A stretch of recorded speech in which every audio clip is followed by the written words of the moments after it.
Having just shifted into Dakshinayana, or the southern run of the sun,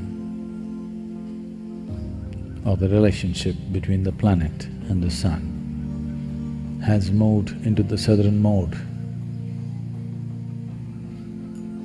In the yogic culture, this is held as the sadhana pada.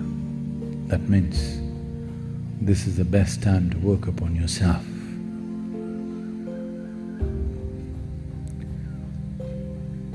And the end of the month is Guru Purnima. Today, just about everybody has a day for themselves.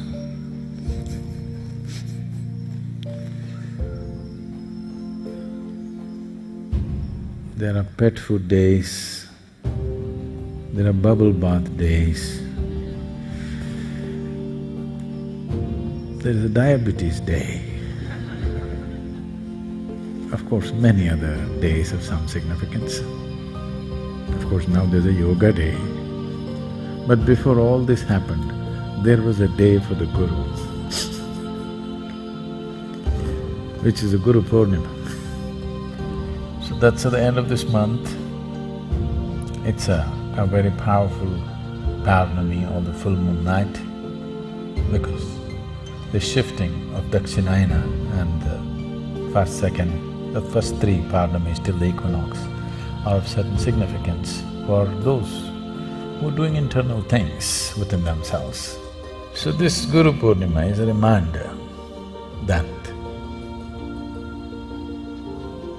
for the first time, a being of immense possibilities and capabilities took this step of wanting to share. Not by his own will, he was kind of conned into it.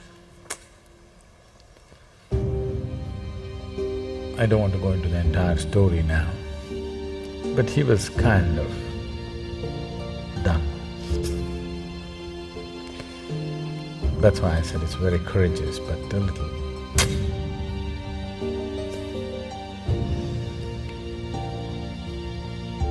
So here we are.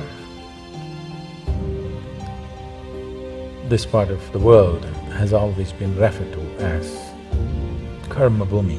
That means a place to do things for yourself, where you can take your destiny into your hands. It's not that in other parts of the world you cannot do it, you can. It's just that here, because of certain natural forces, there is an added support and advantage which people made use of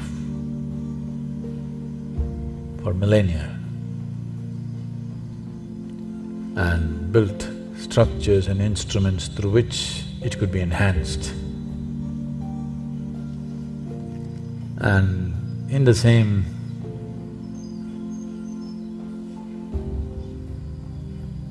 aspiration to create a fantastic tool for people's evolution or hastening one's evolutionary process.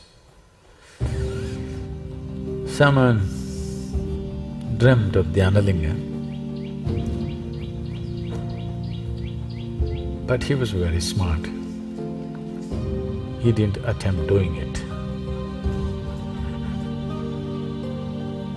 I think he must have been looking for a fool who's willing to attempt such a thing. And he found one. Things happened. Liberation is scary because you're trying to remove the walls of prison that you've been so used to. When I say so used to, it is not a question of one lifetime. There's a memory of entire evolutionary process in this. Within your brain, there is something called as a reptilian brain. It is that dimension of your brain which is always thinking how to fix a boundary. What about my security? The other part of the brain which makes you human being, which is known as cerebral cortex, is always looking how to expand, how to enhance, how to empower myself. But the reptilian brain is always thinking of how to build a wall around myself for my own safety and security. So in search of security, you're downgrading the evolutionary process for yourself. You need to understand that the walls of self-preservation are also the walls of self-imprisonment.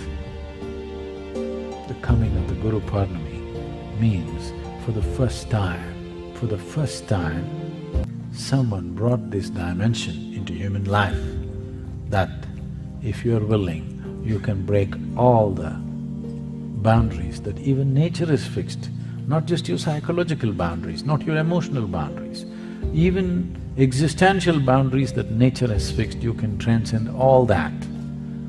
So, the Guru Purnima or the day of the Guru can also be remembered as the day of liberation, because the possibility of liberation for the first time was opened up for human race.